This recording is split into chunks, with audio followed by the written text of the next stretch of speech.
Hello friends, मैं प्रीतम। आज हम डिस्कस करेंगे रिसेंटली जो हमारे इंडस्ट्री लीडर्स की तरफ से काफ़ी स्टेटमेंट आए वर्किंग आवर्स को लेके। इसी हफ्ते हमारे एल&टी के चेयरमैन एस.एन. सुब्रमण्यन ने ये कह डाला कि he is regretting that he is not able to make the employees work on Sundays. और उन्होंने ये तक भी कह डाला कि how long you would stare at your wife on Sundays. इस स्टेटमेंट को लेके इंडस्ट्री में काफ़ी बवाल हो चुका है।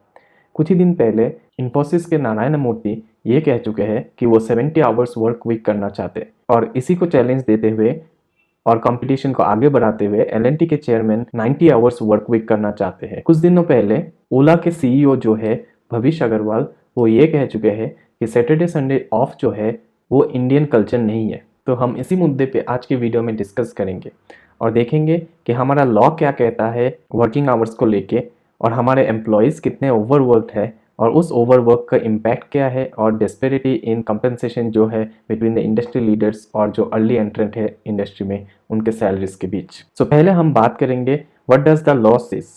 सो in the Indian IT industry the labour laws regarding the working hours primarily falls under shops and establishment act of individual states. इसका मतलब क्या है, हर एक स्टेट का अपना इंडिविजुअल लॉ या एक्ट है। तो हम कुछ एग्जाम्पल लेते हैं जिसमें कि बैंगलोर, हैदराबाद और पुणे का एग्जाम्पल लेंगे, क्योंकि ये तीनों सिटीज़ मुख्य शहर है जहाँ पे IT इंडस्ट्री सिचुएटेड है। सो बैंगलोर में जो लॉ गवर्न करता है वो है Karnataka shops and commercial establishments act 1961।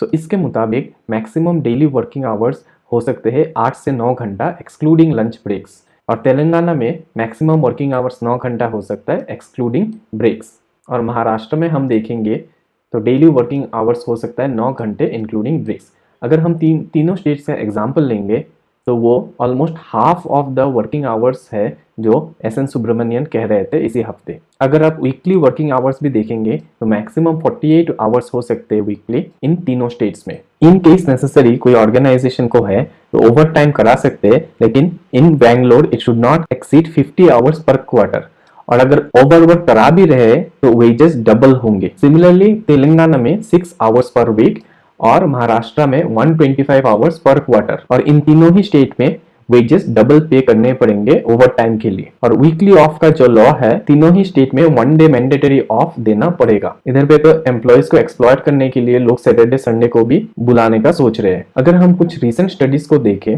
तो ये पता चलता है कि हमारे IT एम्प्लॉयज ऑलरेडी ओवरवर्क्ड है। टाइम्स ऑफ इंडिया की इस न्यूज के मुताबिक ऑलरेडी हमारे एम्प्लॉयज 10 आवर्स पर डे काम कर रहे हैं, और वहीं पे एक स्टडी जो बिजनेस स्टैंडर्ड में छपा है उसके मुताबिक Indian average employee 46.7 hours each week clock कर रहे हैं, जो कि पूरे दुनिया में वन ऑफ द हाईएस्ट है।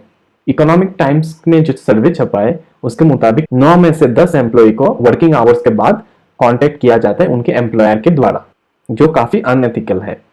तो इन ओवरवर्क का इम्पैक्ट क्या होता है?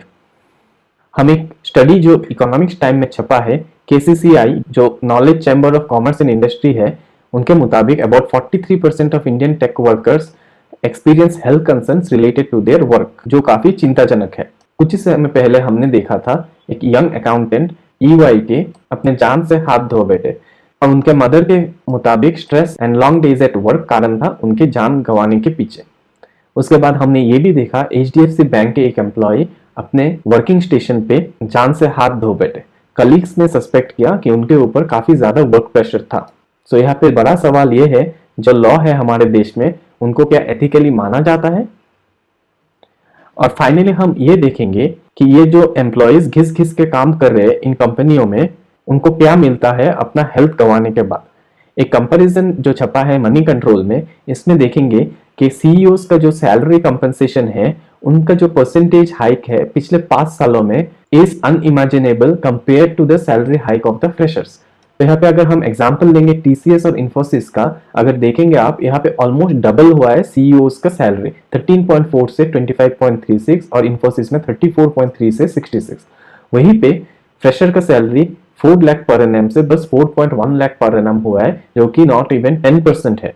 सिमिलरली इन्फोसिस में 3.6 से 4 एनएम हुआ है, और वही विप्रो और टेक महिंद्रा में एक ही हाल है। वीडियो खत्म करने से पहले मैं एक MCQ पूछूंगा, जिसका आंसर आप कमेंट बॉक्स में दीजिए और मैं बताऊंगा कौन सा आंसर सही है। Which trade agreement was recently finalized after 25 years of negotiation, aiming to create a free trade zone between the European Union and the South American trade bloc? देखिए एग्जाम में जब ऑप्शंस होते हैं उनको थोड़ा चालाकी करके निगेट कर देना चाहिए, कौन सा ऑप्शंस नहीं हो सकता है। जैसे कि EU Asian free trade agreement, Asian आपको पता है वो साउथ एशिया का ब्लॉक है। बाकी ऑप्शन है EU Mercosur trade agreement, EU NFTA trade agreement, EU CPTPP trade agreement. मिलेंगे अगले वीडियो में, तब तक के लिए नमस्कार।